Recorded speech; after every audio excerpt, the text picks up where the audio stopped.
Right. Hi, everyone. So yeah, I'm going to be presenting some work that I technically started during my master's, but then continued building up during the course of my PhD.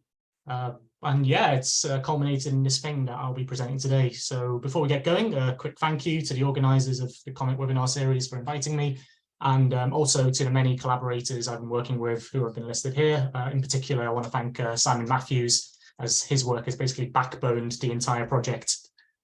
So this talk's going to be split into three principal components. Firstly, why we want to model the melting behavior of Earth's mantle. We're then going to move on to this Python module that we've been developing. And then finally, we're going to apply this Python module to a case study looking at rift geodynamics in Ethiopia. But to summarize everything, in case you're already sick of my voice, we got bored during COVID, so we made some fake rocks on Python to explain how the mantle melts. Now, the first question we need to pose ourselves is why we want to develop methods for modeling the melting mantle in the first place. Well, to put it quite frankly, as geoscientists, we want to understand more about how the Earth works. And as part of COMET, one of the things we want to understand more about is the behavior of volcanoes and how magmas are generated under these volcanoes through the melting of Earth's mantle. We therefore want to look at the thermal and chemical behavior of the mantle underlying such volcanoes. And temperature variations in Earth's mantle drive its convective circulation, governing both thermal and chemical exchange between Earth's interior and exterior reservoirs, which occur extensively at volcanic systems. Mapping the spatial and temporal variability in temperatures of the mantle, driven by plumes and variable mantle compositions, is therefore key for constraining these dynamical models of mantle convection. And the way we measure the Earth's mantle is through this concept known as potential temperature, which is the surface projection of the solid mantle adiabat, which is this particular section of the mantle adiabat.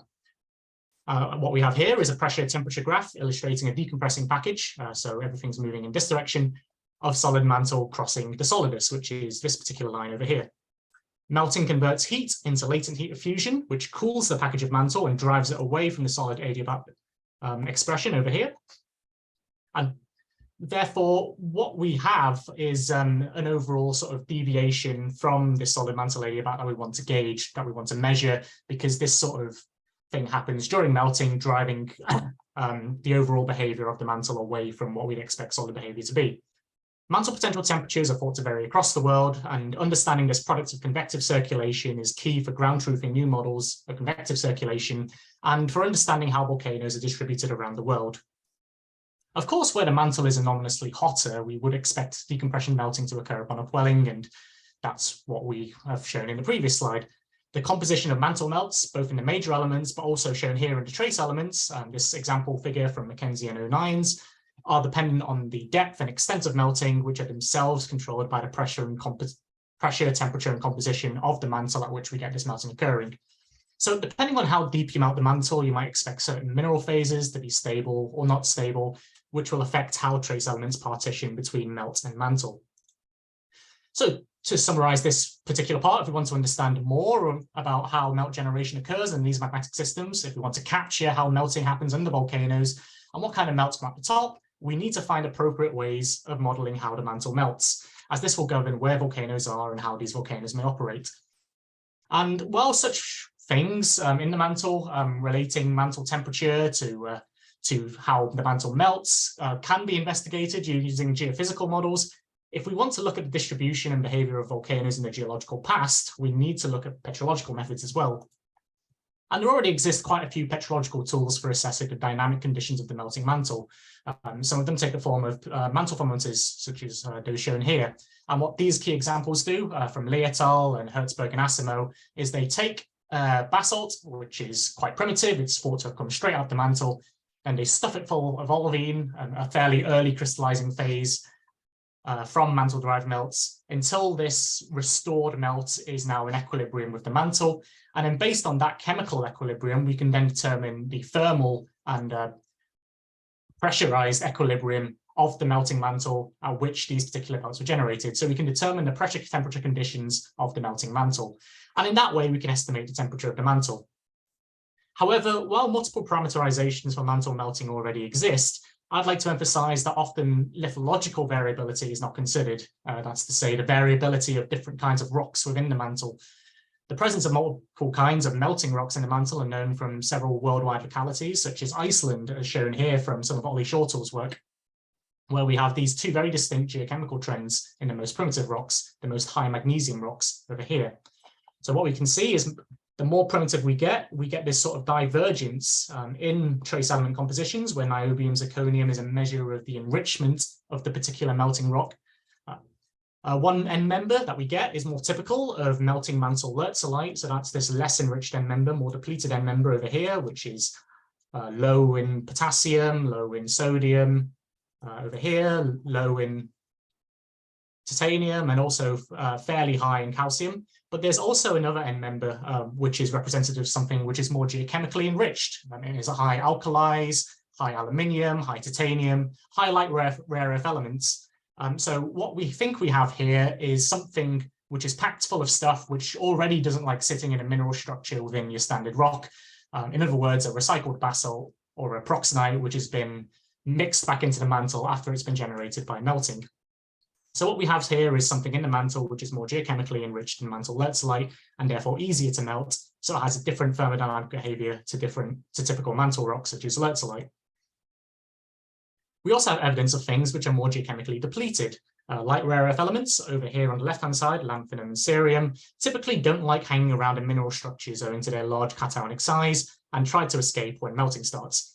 However, in places like the Canary Islands, for example, the data which is shown here from Andreas Stracker's work, what we seem to have are mantle melts which are already very depleted in light rare earth elements, suggesting that this mantle has already undergone some melting in the past and has eventually been churned back into the convecting mantle. So what we have is a very refractory, non-melting component alongside our melting mantle lithologies. And what we need to try and gauge, therefore, if we want a complete picture of what the mantle's behaving like, is a way of determining what the interplay in thermodynamics between these different melting lithologies and non-melting lithologies is like, and how they will control how the overall mantle melts. So to try and explain this in an easier way, I've come up with something I call the pizza analogy. And for the record, I made this before going to Italy, and things are going to get fairly silly from this point onwards for a bit. In our first case, we're going to go for a pizza with a friend of ours who has a similar appetite to us. Because they've got a similar appetite to us, the pizza gets divvied up half and half. We both eat an equivalent amount of pizza, not necessarily enough to fill us up, but enough so that it's fair.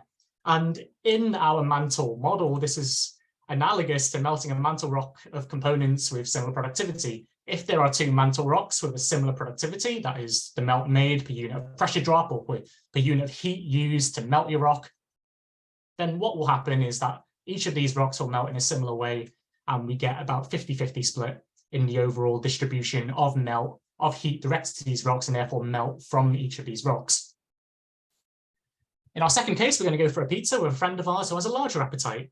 That red dot is there to show that our friend has pizza on their mind. It's the best way I could think of it, but because they've got a larger appetite than we do, they're going to gobble up more pizza at a faster rate than we're able to. So we end up with comparatively less than we did before, whereas our friend eats comparatively more. And this case is equivalent to melting a mantle rock of components with different productivity. Because our proxenite melts a lot more per unit of heat than the lertzolite does, the overall melt will be mostly derived from proxenite because all of the latent heat will be gobbled up by the proxenite. And in our final case, we're going to go for a pizza with a vegetarian friend of ours, and oh no, they've dropped us off a pizza, which is packed full of pepperoni slices. Now, our friend's not particularly happy about that, so while the waiter's shuffling to and from the kitchen, they say to us, oh, no, you go ahead and start. And we're going ahead and start, we do, and we eat our fill, but there's still a little bit of pizza left over because we're not feeling particularly hungry. We can't really eat the whole pizza by ourselves, and to be fair, look at the size of the person compared to the pizza, it's quite large. And in this final case, it's equivalent to melting a mantle rock with non-melting components in it, or very depleted refractory components in it. This final melt is entirely derived from the one component which does melt, the lertzolite, compared to the hartspigite, which either doesn't melt or melts very little. But the overall melt fraction of the mantle is lower because we've got this non-melting component in the mantle. So what we're trying to do now is work our way towards this massive group meal and figure out how this huge pizza is then split. We need to consider firstly how much pizza will be eaten, and then who eats said pizza, and why so many people have forgotten to mention their dietary requirements. And this overall is the kind of thing that we're trying to tackle. We've got a bit of a spectrum of different rocks with different compositions and different melting behaviors. We know that a mantle is mostly made of lertzolite, which is this guy in the center, and a luminous rock representing depleted upper mantle and the most abundant lithology in the mantle. On one scale, on one end of the scale, we have Harzbergite, the leftovers of previous mantle melting, which are then churned back into the mantle, and this is depleted in clinoproxene.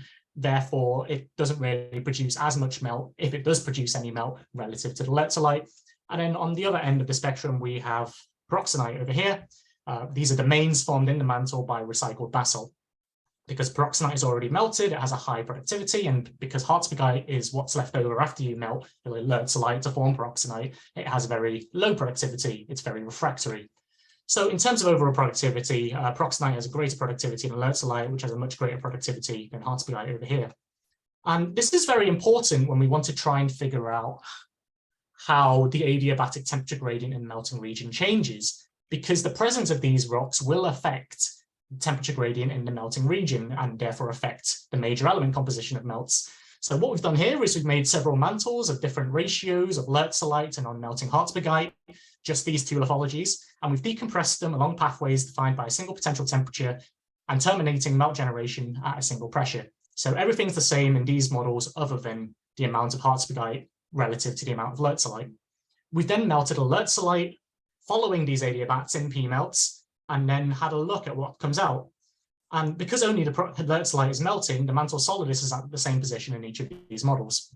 On the left-hand side, what we can see are there are major differences between different major elements at different fractions of Harzbergite, and we can see there are quite some really substantial differences, for example, in the amount of calcium that we generate just by adding a little bit of Harzbergite, and also over here in the sodium as well. On the right-hand side, this highlighted region shows that magnesium oxide remains constant for most of the adiabatic decompression path. So you can see here for any given melt fraction, this part over here is fairly straight, is fairly vertical. However, this is a bit of an issue, as high melt magnesium oxide has been used previously as a way for thermometers to exploit the temperature of the mantle, because high magnesium oxide from our particular mantle melt could also be representative of high mantle temperature. If we want to use magnesium oxide as a basis for estimating mantle temperature, as do quite a few petrological thermometers, we need to know what the lithological composition of the mantle is like. In other words, how much Harzbergite is in the mantle and shuffling things around relative to the potential temperature. Trace element concentrations are also affected by the presence of Harzbergite in the melting region. This figure, using the same results for a bilithology lertzolite Harzbergite mantle, shows that depletion in heavy rare earth elements is progressively removed. So you can see over here, and light rare earth element depletion becomes stronger, which is in the other direction over here. And this is because the lertzolite melts more, and by melting more lertzolite, you really dilute the representative signals at the extreme ends of this trace element distribution. The stuff which doesn't like hanging around in your solid material is relatively decreased by increasing the melt fraction relative to a particular pressure or temperature. And likewise, this heavier stuff, which does enjoy sitting around in some minerals in a solid rock, is again, this particular signature is again removed. So Harzbergite can affect the trace element systematic of lavas. This is again an issue with some geothermometers, such as the InverMelt algorithm of Mackenzie and O'Nien's, that figure I showed before, can infer basalt trace element compositions to determine the conditions of mantle melting. And if the high Harzbergite mantle again can have similar melts to that of a high temperature lertzolitic mantle. Therefore, if we want to gauge things like mantle temperature, we need to use an approach which accounts for this lithologically heterogeneous mantle. And this is a thing that quite a few geothermometers fail to capture. What we therefore want is a model which does incorporate such things in particular equations and how these different melting rocks can affect each other, and link these to observable and measurable geochemical and geophysical parameters. And that's what we've aimed to do by making this open source and extensible module for mantle melting calculations. This is called pyMelt, and you can see it's available via a certain number of avenues, as shown on the left-hand side. The structure of the module is shown on the right-hand side. Our mantle is comprised of lithology objects, which are these guys over here, which together comprise a mantle. Each of these lithology objects includes the thermodynamics for that particular lithology, and then when packaged up together, they combine to determine the thermodynamics of the overall mantle. Adiabatically decompressing this mantle generates a melting column, which is this guy over here, which can be further described with the geochemistry of the mantle. From this mantle column, from this melting column, we can then assign some kind of tectonic setting descriptor to obtain further results, which I'll briefly describe in a bit. So this is what pyMelt looks like behind the scenes. We start at point 0 over here, which is at or below the mantle solidus, and we follow the solid mantle adiabat until the solidus is crossed. Heat is then used up as latent heat of melting, which diverts the mantle adiabat away from the solid adiabat.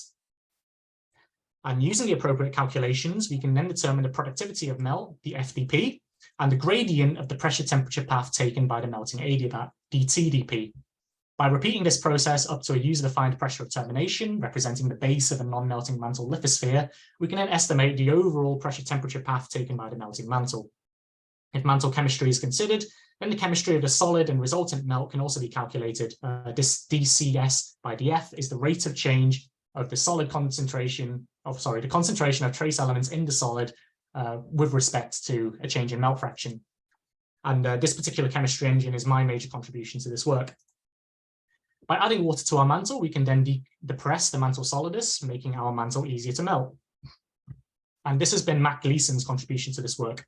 And here I've shown some figures that you can generate through the addition of a small amount of water into the mantle. So for comparison, in depleted mob mantle, water is estimated to be about 0.01 weight%. So by adding 10 times that or 20 times that, you can really see the effect it has on the mantle solidus. On the right-hand side, we can see that hydrous mantles melt earlier, and not only do they melt earlier, but they melt more for a given temperature. The kink, by the way, over here is where clinoproxene in our particular mantle lertzolite is exhausted. So we have two regimes, one where clinoproxene is present and one where clinoproxene is absent. Parental melt generated by melting an anhydrous lertzolite with DMM-like compositions are shown here. What we've done here is we've assigned geochemistry to a mantle lertzolite, matching the DMM composition, and then we've calculated what the resultant melt would be like. What we can then do is fractionate particular minerals from this parental melt to generate this orange trend that we see in this figure as well. And the overall concentrations are driven up after fractionation because most trace elements are incompatible in olivine and plagioclase. However, we can see that particular elements are compatible in plagioclase. For example, barium over here, strontium over here, and also europium over here. So we can model what our resultant melt will be like after a particular degree of crystallization as well. The liquidus temperatures of mantle-derived melts at crustal or lithospheric pressures can be estimated using these decompression pathways. But before we move on to that, we're going to have a look at what else we can do here with this chemistry engine. So here we can see that the pyMelt chemistry engine can account for mineral phase transitions in the melting mantle. What we've got here is a single lertzolite melting, but there are mineral phase transitions occurring. Garnet leaves the mantle at roughly these pressures over here and is replaced by spinel. Because ytterbium, this element over here, forming the denominator of this ratio, really enjoys hanging around in the garnet mineral structure at depth, generated deep melts are depleted in ytterbium relative to shallower melts. Once we cross this particular phase transition, garnet is gone. Ytterbium is no longer treated as a special customer, so it enters the melt in greater quantities, and that drives down the overall terbium-ytterbium ratio in our instantaneous melts. And we've modeled this after the Invermel algorithm. As I mentioned before, we can also estimate the temperature at which our basalts begin crystallizing, or particular temperatures of our basalts at different temperatures or different pressures. And we can predict a number of petrological and geophysical observables using pyMelt, such as these. If we know the temperature or the pressure of generated melts and the pressure at which these melts start crystallizing, then we can estimate the temperature of arriving basalts using a basalt adiabat, which is this line over here. This is important if we want to know the magmatic conditions when early crystallizing mineral phases like olivine begin to form. And this line of thought has been applied several times using pyMelt, including the case study I cover below. We can also integrate over a two-dimensional triangular melting region to determine the thickness of igneous crust produced at an oceanic ridge setting. So we can see here for a typical oceanic crustal thickness of 6 to 7 kilometers, we have a potential temperature corresponding roughly to 1350, which is in agreement with other methods of estimating ambient mantle temperature. Likewise, the 20 kilometers that we see at Iceland is an elevated temperature close to 1500. I want to again emphasize that pyMelt does allow for multi-lithology mantles. So here we have a mantle comprising some proportions of lertzolite, peroxidite, and hartspigite. And following the formulation of Phipps-Morgan, we can calculate the thermal pathways from each lithology during melting and subsequently compare the different melt fractions from each lithology and the relative proportions they contribute to our final melt. Note, by the way, that the total melt fraction, this black line over here, is less than the individual melt fractions for lertzolite and for pyroxenite. And the reason for this is because our mantle has Harzbergite in it, which doesn't melt and therefore doesn't contribute to the final mantle melt fraction. And just to be clear, all of the calculations and fun things I described in the previous slides can be done with a multi-lithology mantle. Finally, what we can then do with the results of our calculation is we can combine them with other Python libraries such as Pandas and export as CSV. All of the plots I generated before are plotted using matplotlib. And finally, one thing I want to mention is the use of Monte Carlo inversion tools, which can be used to invert 4 different mantle parameters based on what your data is like. And that's shown over here on the right-hand side for a mid-ocean ridge basalt. So what we can do is we can estimate the properties of the mantle given constraints that we're getting at the surface. But more on that in a bit. So to summarize this particular section, I hope I've been able to explain that pyMelt has several advantages over other petrological mantle models. Firstly, it's open source. Secondly, it incorporates this mantle lithological heterogeneity, which I've been talking about. It's easily extensible, so you're able to come up with your own models or adapt pyMelt quite easily. If you want to include a new lithology, then that's perfectly straightforward as well. And then finally, we can integrate pyMelt with other Python libraries. And the key thing that I really want to stress is that unlike other software tools, pyMelt is simultaneously all of these things. And we believe that it's this last point and its open source nature that means that pyMelt can act as a basis for future mantle melting calculation studies. So let's move on to our case study, exploring rift geodynamics in Ethiopia using inversions of pyMelt. Now, I've spoken about continental rifting many times before, and I'm sure quite a few of you will now know, based on these different talks that I've been giving, that continental rifting is this very variable process, both in time and space. We start off with something such as in subfigure A, where we've got a lot of deformation, volcanism along the flanks of the rifting region, as opposed to the center of the rifting region, which is what we get in subfigure C in a mid-ocean ridge. However, unlike mid-ocean ridges, the crust and lithosphere still remain thick in subfigure A, whereas it's almost completely gone. Whatever's the crust at the top of your melting column in subfigure C basically comprises your entire lithosphere. But in between, what we have is this very sort of weird half and half stage, not quite one, not quite the other, where we have all of our deformation in the center of the rift, much like a mid-ocean ridge, but the crust and the lithosphere still remain quite thick, much like an early stage continental rift. All of our deformation is now focused in the center of the rift. The early border faults are now completely abandoned. And what we want to try and understand more about is the role in which magmatism can accommodate the extension that we're getting in the center of the rifting region. So rather than there being a lot of seismic breaking of faults and things in the center of the rifting region, what we have is dike intrusion accommodating the bulk of our extension. On top of that, the presence of hot melts in the rifting crust can also thermomechanically weaken it and make it a bit easier to stretch further down the line. So what we want to do is we want to understand what the character of this in-between stage is, what the nature of the melting mantle is, which then ultimately drives magmatism and could possibly facilitate continental rifting. And the key place to have a look at all this is the East African rift system, the largest active continental rift system in the world at the present day. And the particular focus that we want to place our thoughts on is the Ethiopian sector of this rift, the main Ethiopian rift, which is this part over here. And this is the archetypal hybrid late stage continental rift. It's a great place to examine if we want to learn more about this interplay between magmatism and rifting. But complicating this interplay is the presence of this thermochemical anomaly under Ethiopia, which stretches from the core mantle boundary to a position which is roughly under the Afar triple junction, as we can see it here, imaged through seismic tomography. On top of that, the plume also appears to have a compositional effect on the mantle.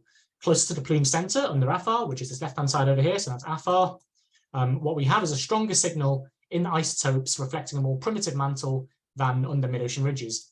Moving away from closer to the plume center, which is in this direction, this isotopic signature appears to decrease.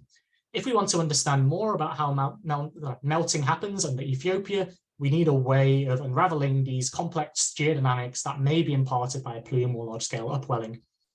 In particular, we want to explore what effects any upwelling may have on the depth and temperature of melting and the composition of what even is melting in the first place. Now, some geophysical studies in the past have suggested that the lithosphere is absent, and therefore rifting in Ethiopia is driven solely by the passive decompression of an ambient mantle, akin to that under mid-ocean ridges. Here we've got some S2P receiver function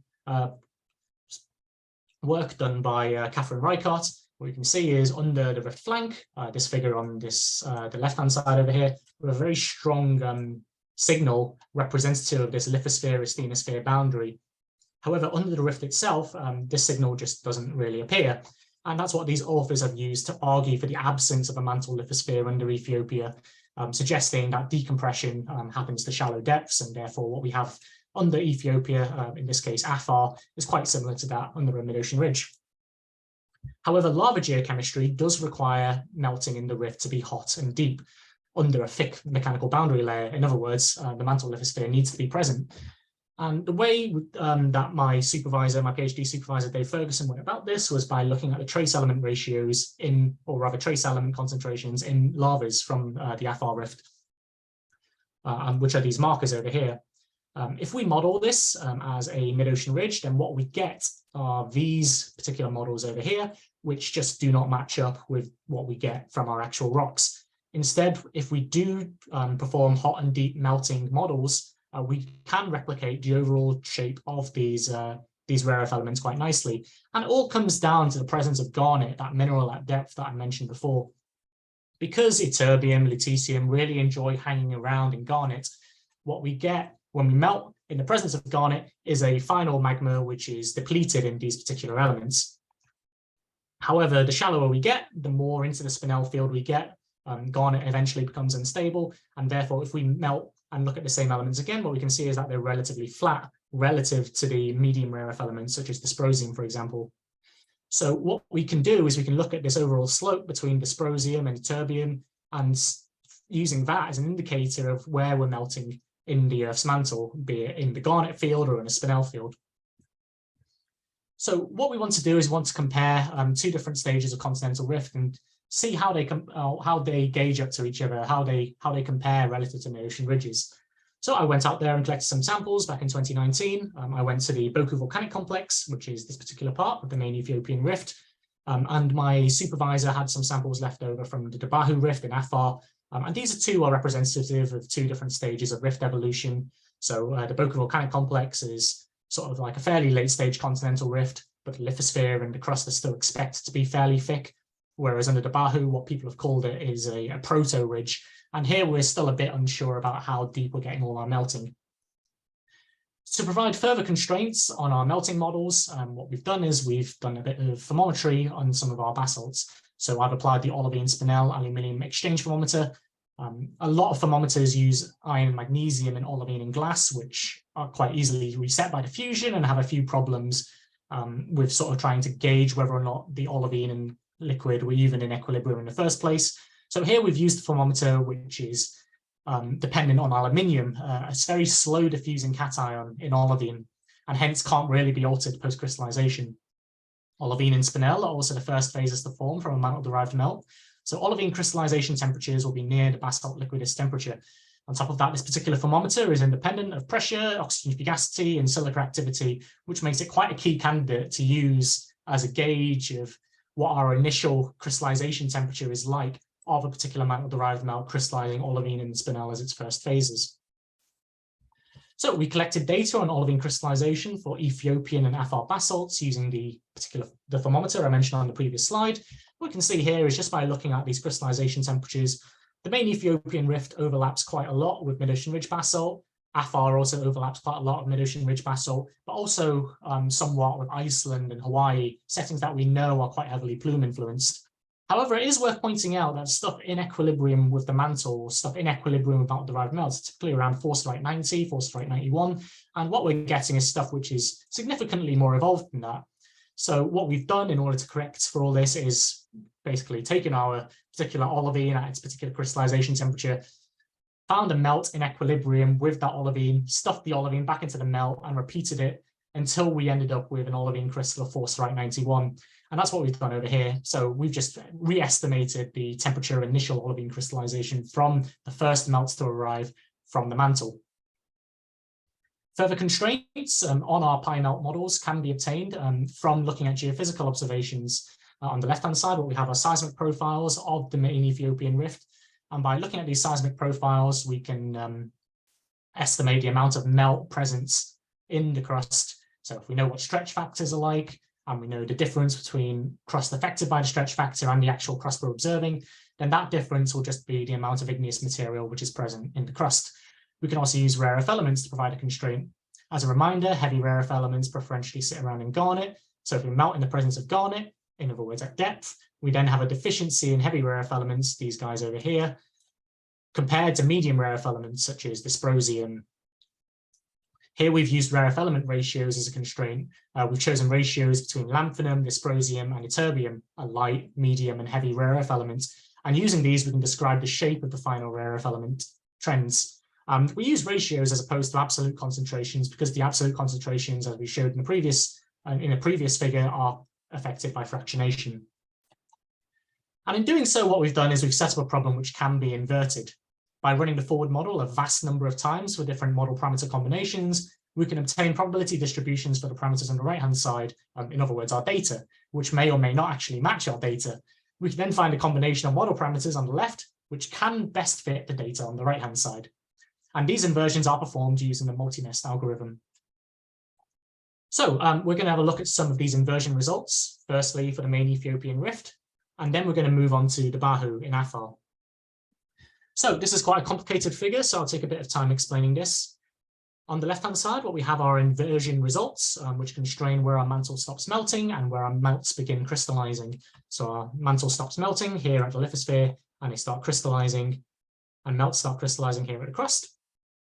On the right-hand side, what we have is a trace element plot with a ternary diagram in it, and this ternary shows the range of mantle compositions that best reproduces our data, plotted between hartspigite, which is non-melting, pyroxenite, which has a composition of Kg1, which is 50-50 DMM mantle and a typical mid-ocean ridge basalt, and then a lertzolite end member over here, which is modeled as KLB1 and has a primitive mantle composition. What we have is this red dot over here is the median composition of our overall compositions that we're plotting in this plot. And that produces, and melting this particular red dot composition produces this red dot over here, which is the distribution representative of a mantle melt, immediately stopping here and immediately arriving here, which falls beneath our data, which is this gray area over here. Each of these different red lines behind that red dot plot represents a single forward model run from a single result that we obtain from the pyMelt inversion. We can drive up trace elements in the melts to match our data in two ways, either by including the potential for a lithospheric contribution to the melt, which has been inferred previously in Ethiopian basalts, which will especially increase the light rare earth elements as they're incompatible in crystals, or we can also fractionate crystals from the basalt, which do not incorporate trace elements into their structure, such as olivine. And here I show the effects of adding, firstly, a small amount of lithospheric melt. So you can see here there's quite a distinct effect on the light rare earth elements before we then crystallize a lot of olivine from it, which drives these triangles up to where the squares are. And this melt is generated by a fairly lertzolitic hartspigite mantle, similar to a mid-ocean ridge, but at an elevated temperature and with deep melting. And I should say that rather than these being distinct lithologies, hartspigite, lertzolite, pyroxenite, what we instead could have is maybe a spectrum of the overall fusibility, the overall productivity of our melting mantle. Here is the same plot for Afar, and we can see immediately that there are some main differences. Firstly, in the depth of melting, if you'll remember, the main Ethiopian rift is all the way down here, but now what we have at Afar is a lot shallower. And this is because more melt is present in the crust than in the main Ethiopian rift. Therefore, what the inversion tries to do in order to replicate that melt is by melting a lot more material, therefore introducing this extra region over here where melting can occur. On top of that, the mantle composition is more pyroxenitic. As you can see here, it falls closer towards the pyroxenite vertex over here. Now, this doesn't really necessarily mean that more of a different lithology proxenite is present in the mantle, but it could just be that the mantle is a bit easier to melt than under the main Ethiopian rift. And this again, it contributes to the volume of melt estimated within the Earth's crust at Afar. Finally, the resultant melt that we're getting from Afar falls below the geochemical data. So we do need this lithospheric melt present to bump up our light rare earth elements, and also some degree of melt fractionation in order to drive up this lithospheric melt plus asthenospheric melt up to where we get our data. Note that the temperatures between the Ethiopian rift and Afar mantle are about the same at 1508 and 1496 over here. So they're both about 1500. And what this exercise really has shown is that in Ethiopia, it isn't necessary to have a lot of shallow decompression, mid-ocean ridge-like melting to generate the observed amounts of melts we predict to be in the crust. Instead, we could just have a mantle which is easier to melt, as shown by these blue lines representing proxenite, a more feasible lithology. Nevertheless, in either case, we do need some degree of deep melting, be it from either the lertz-like or the proxenite, in order to replicate our rare earth element distributions. And on top of that, we need an elevated mantle temperature to generate observed compositions, volumes, and temperatures of melt that we get in Ethiopia and also at Afar. And then finally, as for how the mantles compare to other settings, we would expect the Ethiopian mantle to be hotter than ambient mantle, but definitely closer to other plume localities such as Iceland and Hawaii, without there being too much difference within the overall Ethiopian region itself. So you can see here that the Ethiopian rift, the Afar rift, depending on what model you choose from our inversions, they all overlap quite substantially. So to summarize my talk, what we've done is we've modeled the melting of Earth's mantle, and the reason we've done this is because it's crucial for testing models of mantle heterogeneity, mantle convection, and also volcanic behavior. And to do this, we've made a thing called pyMelt, a new open source Python library for calculating the melting behavior of Earth's multi-lithology mantle. I've then demonstrated how pyMelt can then be used to assess the geodynamics of the mantle under rifting regions in Ethiopia using a recent paper as a case study. And if you want some references, then these are the 3 principal papers. I've summarized them in basically a few words underneath each QR code. There's the documentation, there's where you can find the open source code for pyMelt on Simon Matthews' GitHub. And then finally, it's also on pip as well, so you can install it quite straightforwardly. I'm happy to take any questions. If you want to get in contact, then my email and my Twitter are below. So yeah, thank you for your time. And yeah, I'm happy to take any questions. Thanks, Kevin. That was great. Yeah, that was a really good tour of pyMelt and its different applications. So yeah, please pose questions in the chat or the Q&A function, and we can forward those on to Kevin. I guess while we wait, so I'll start with one. So what do you have lined up for your postdoc in Bologna? And do you have any plans for any future developments of pyMelt? Is there anything you're going to work on? So the stuff I'm doing in Bologna is both a little bit different, but also stuff that's quite similar. Rather than looking at the melting mantle, I'll be looking at pyMelt, which is most definitely not melting. I'll be looking at the 4-arc region of subduction zones and trying to gauge how much methane and how much hydrogen is being generated at those settings. So it will require some of the skills that I've developed while working on pyMelt, but also some skills that I've used previously on a previous paper looking at global fluxes of different volatiles cycling through the Earth. Cool.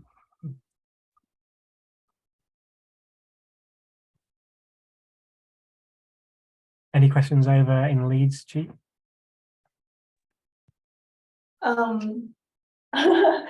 Perhaps not, but like since I'm not a volcanologist, so a lot of the contents in this talk I don't really understand, but this is a really cool presentation. Thanks, Kevin. So you said you made pyMelt because you got bored during COVID. Now we're out of post-COVID. Now would you look forward to going into the field and collect some rocks, real rocks? Yeah, definitely. Postdoc permitting, of course. A lot of what I'm doing is still quite desk-based, which is it's not really a shame, but at the same time, I do enjoy going out into the field every now and then. But yeah, no, pyMelt, as you can tell, was a bit of a necessity because I couldn't go out and get some analyses done on some real rocks. So this really sort of became a thing that both Simon Matthews and I spent a lot of time working on. Cool. So you mentioned some of the alternatives. So alternative software, were they commercial softwares? Whereas you've obviously made yours open source. So would previously people have had to pay and buy licenses to do similar calculations? I think manually, I guess. Yeah, so there's been so the two previous cases I showed before, Leotal and Hertzberg and Asimo, they're both Excel workbooks, and they're available for free online. The key thing I'd say about open source is that there's been quite a lot of tools developed on MATLAB, and I think that's the reason we're calling ours a more open source software, simply because it's coded up on Python. On top of that, I think the extensibility, the fact that you can see what the inner workings are like and add to your own code, whereas it's a bit more difficult on an Excel workbook to do such a thing, really helps people develop pyMelt for their own research as well. Perfect. Okay, so we've got a question in the chat now from Chuan. So great talk. I'd like to try pyMelt. So a question from a seismologist. Is it possible to calculate the melt volume under the lithosphere rifting environment, such the estimate the thickness of melt under different lithology config? You might want to just read that again in the chat. Yeah, so that's a good question. The answer is yes, depending on what the geometry of your melting region is like.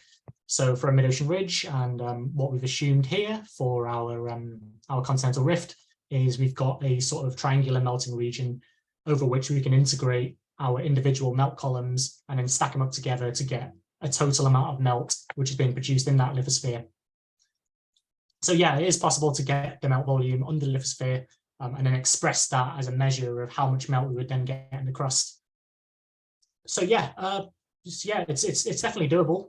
It just depends on how well you know the overall shape of your melting region and how well you're able to integrate your melting columns over it.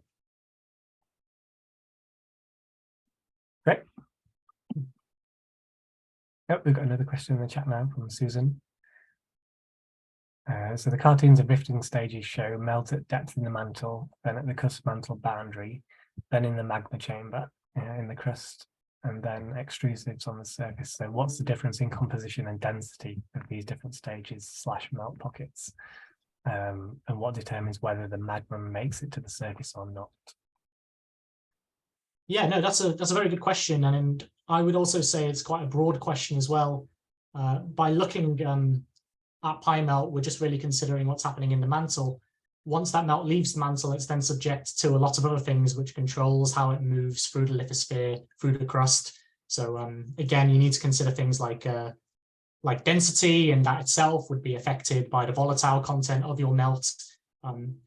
In a recent paper which I've submitted, one thing we did was we looked at melt inclusions and trapped within olivine, and that seems to suggest that we've got a very narrow zone of melt in the main Ethiopian rift, suggesting that maybe there's some kind of crustal control on where these melts are in place. If not, then perhaps it's something to do with the overall density structure of the crust as well. Maybe the lower crust is a lot more denser because it's got more intrusion occurring within the lower crust, which could blockade melts from percolating through. And then once we reach the mid crust, perhaps the upper crust is again a lot less denser than our melts. So we need to wait for a stage of fractionation or volatile degassing or something along those lines. So yeah, there are a lot of controls on what may happen in these various different stages, which I would say is beyond what pyMelt can cover. But yeah, it's a very broad question. It's also a very interesting question as well. Yeah. Great, thanks. I hope I've answered your question there. Thanks, Susan, for the question. Yeah, she just posted a follow-up. So we'll come to that after Chuan's question. So for continental lithologies, do you consider the heat loss? So for continental lithosphere, do we consider heat loss? So heat loss in the melting mantle is considered as part of our equations. But as for the heat loss, as in terms of how the basalt moves through continental lithosphere, we consider that it moves along a basalt adiabat. So we don't consider it loses heat. And the reason for that is because it's really damn difficult to determine how much heat is lost by a basalt moving through the lithosphere. There have been some estimates done, and we've tried including a cooling factor in our percolating lithospheric melts as they move through. We would anticipate that there would be heat loss, given that we would expect olivine to be fractionating or lithospheric lithologies to be incorporated into our moving melt. but it's just a bit of a difficult number to slap on. We can try different numbers. Some of them turn out quite unrealistic, and it's still a bit of a thing that we're working on. So at this point in time, we're just considering movement through the continental lithosphere to be an adiabat. Perfect. So there's another follow-up question from Susan. So if underplated material at the crust mantle boundary is pyroxenite, does that mean it will melt at the slightest increase in temperature? If underplated material at the crust mantle boundary, oh right, okay. Yeah, it could do, or it could have a similar. It could have a similar crystallization temperature to the stuff we're getting out of the melting mantle. So yeah, maybe a slight disturbance could trigger some of that material to melt.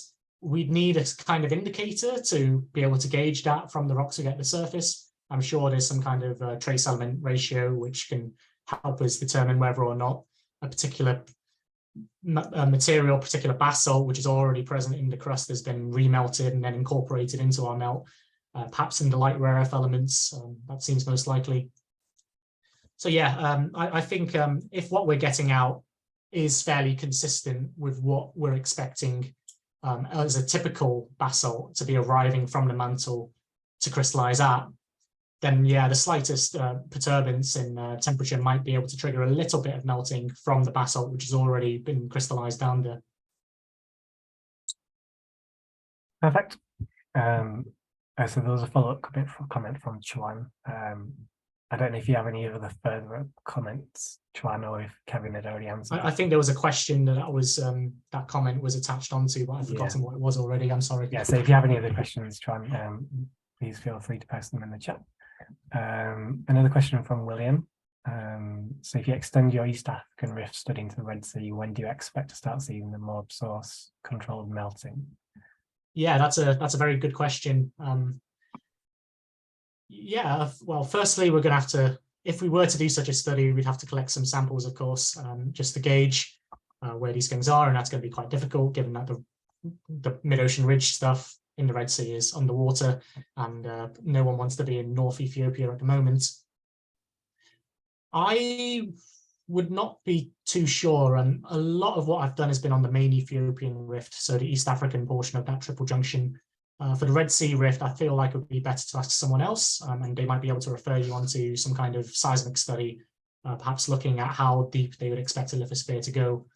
Ultimately, it just comes down to the composition of materials that you're getting at the surface, whether or not there is a garnet signature involved in those materials. And again, you could constrain things a bit further by doing a bit of thermometry on those materials as well, and seeing how elevated in temperature they are relative to a typical oceanic ridge basalt. But yeah, I'm not particularly too sure on the Red Sea, I'm afraid. Great. So another question, so thanks for the presentation, it was very informative. Can we use pyMelt in intrusive rocks, so mafic dikes? Depends on what you mean by the word use. So you can use pyMelt to estimate how those intrusive rocks were formed in the mantle, and the conditions under which those intrusive rocks are formed exactly.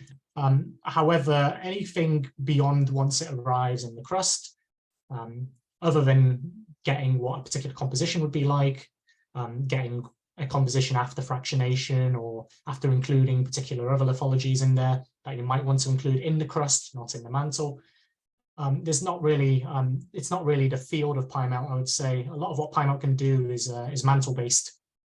Whereas once you reach the crust, you then want to use things like the rhyolite melts algorithms or algorithms which are specifically for modeling how crustal melts behave.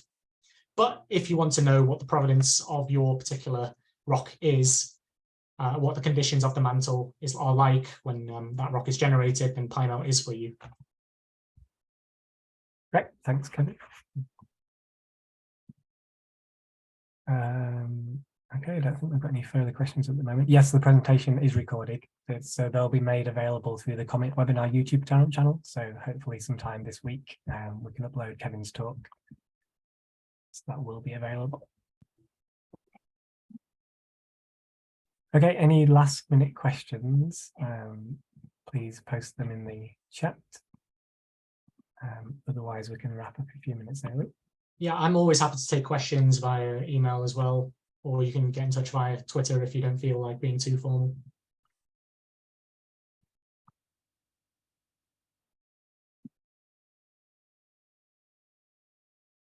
Okay, I guess we'll wrap up there and say, yeah, thanks again, Kevin.